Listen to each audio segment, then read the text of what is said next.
They know where things are going, and there's no need to fight it. Just prepare themselves personally. As for Ron Paul, I was on his campaign committee here in Denver 4 years ago. Now I'm not because I'm too busy, but I write as much as I can about him. Of course, he's the only person with any sanity, and some people like Big Swear believe that there's a conspiracy to get him in office. I really don't believe that. I hope he's right. But either way, he's 77 years old. He's not going to be able to handle the scrutiny. And frankly, I don't believe he'd be able to get any agreement with anyone in Congress, even if he did. Look, the U.S. is broke, okay? It's not going to be fixed by anyone. I don't care who's in office. It's going to have to break completely and start all over again. I would pray and hope that things happen quickly so maybe he could get involved in the government more like the president, because he's more of a diplomat and he's not a warmonger. But other than that, I don't really have much hope for anything right now. Well, you hit the nail on the head, Andy, because, when you talk about Congress really being complicit and the Senate being complicit with all of this draconian, tyrannical legislation, you're absolutely right. And time again, I really need to point this out. I know people have noticed it, but for those who haven't, time and time again, we see these tyrannical bills introduced, usually by McCain and Lieberman. You've got a former presidential candidate introducing tyrannical legislation supported by a key Democrat who I believe at one point was a vice presidential candidate. And these guys, I'm not sure which masters they're serving, but one is on the right, one is on the left. One's a Republican, one's a Democrat. And they are both serving a master that is not the American people. It's just stunning. Yeah, well, actually, Lieberman is now an independent. I'm not sure how he even stayed around. That's probably how he has, but that's one evil man. And it brings up something that I wrote about yesterday about how all my voting decisions over the previous, decade have been just voting people out. He was the vice president candidate with Gore. And I didn't like Gore, so I voted for Bush. I didn't know Bush at the time. And then I voted for Kerry because I didn't like Bush. And then I voted for Obama because I didn't like McCain, who was just part of Bush's team. But now look what we're up to. Can I vote for Obama again? He's a monster. Can I vote for Mitt Romney? He seems worse. So it's at a point where these guys really are all in it together. There is no choices anymore. Those draconian legislations are just going to keep coming. I'm looking any day now, at least when things get a little worse, for that 401k/IRA confiscation, which is coming. The wars that are coming, every day there's something new going on in Iran. And like you said, if there's anyone who wants war more in Iran, it's John McCain. So I don't know what's going to happen in the next few years. I just know that all I can do is tell people to protect themselves from the worst-case scenario, because it's hard to see a worst-case scenario not playing out. Let me ask you then about that 401k IRA confiscation you just mentioned. Have you seen more concrete evidence that the plans are in the works for that? Because we've covered it in 2011. Everyone's concerned about it. Maybe you should just give us a bit more information on that if you have new info. Sure. Well, there's no new info on it, obviously. But, remember, the markets went down in 2008, and by early 2009, there were numerous bills out there, and they were being discussed in Congress. Okay? Now they've been kind of they have been supporting the stock market to the point that, that people are not in a panic the way they were in 2008, although now they've lost money in many different ways. They've lost their jobs. Their home prices have gone down in value. And, of course, now the debt of the United States is dramatically higher than it was just 3 years ago.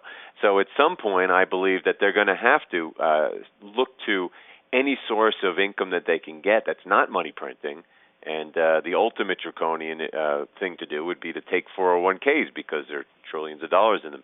It's not going to make the situation any better. It's just going to foster a martial law, civil unrest, and who knows what else. But I could not believe with more of my heart that that's going to come out, and other things like that. I would have never dreamed of something like the NDAA coming out, but it came and gone just as easily as the debt ceiling increase.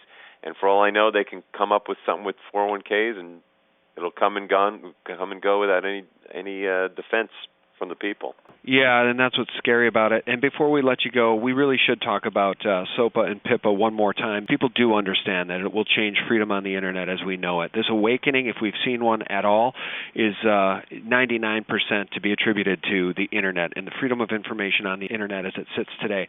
If SOPA and PIPA are put through, SGT report probably goes away. Everything that we count on, Zero Hedge, InfoWars, your blog, you name it. I think a lot of those get pared down to the bare minimum, or they go away entirely, Andy, if these things get through. Correct me if I'm wrong. What's your take? Yeah, well, actually, I heard that SOPA was put on the back burner just last week for the meantime. Just, of course, it's like the 401ks for the meantime. They'll bring it back and other things like it when they deem it required. And it's kind of like when people say, well, I don't want to get gold, it'll be confiscated or something like that. It's like, look, all you could do is be prepared for things to happen. If they are taking away internet privileges, if they start passing SOPAs and PIPAs and all that kind of stuff, that means the system's already died.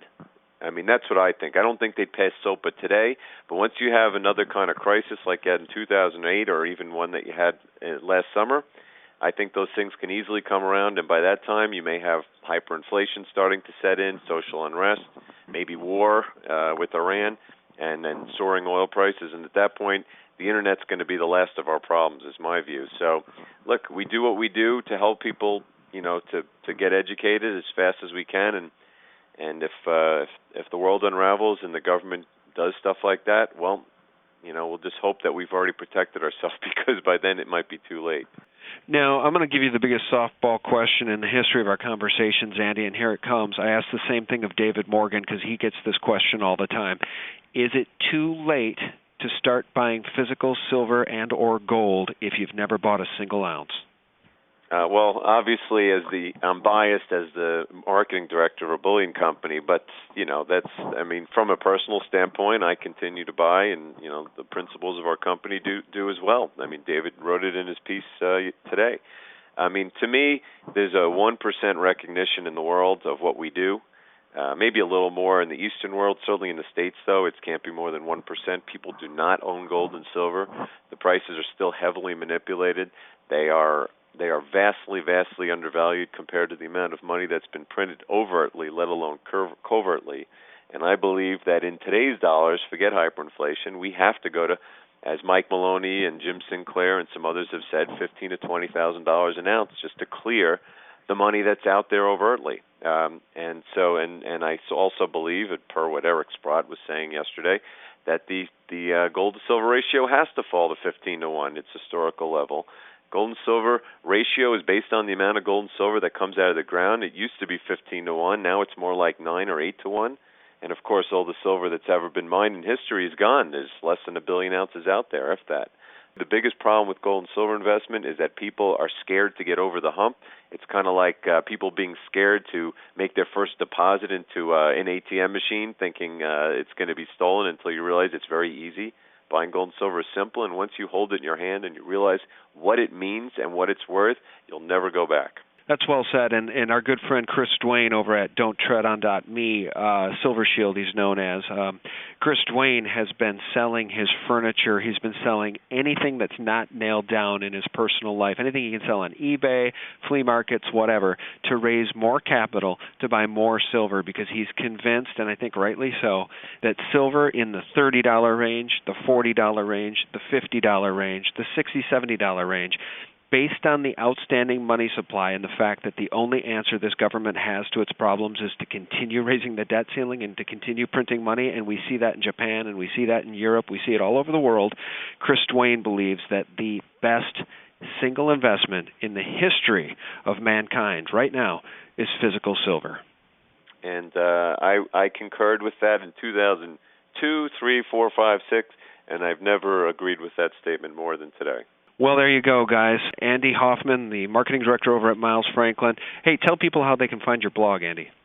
Go to milesfranklin.com, and on the homepage you could sign up. I write a blog 5 days a week, as does David Schechtman, the founder of our firm. Well, it's always a pleasure to speak with you, because I like to say we're all in this mess together, this tyrannical mess, this economic mess, this loss of liberties mess, and the only chance we have is to support a guy like Ron Paul and for all of us to stand up together and scream at the top of our lungs that it is our country and we will not let them steamroll us.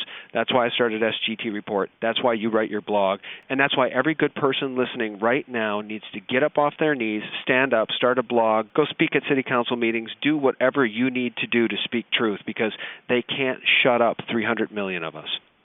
Amen to that. Well, Andy, thanks so much for your time. As always, we really appreciate it. And let's talk again in February. Great. Talk to you soon. Bye-bye. Bye. Well, thanks for tuning in, and check out sgtreport.com for all the latest. Good night.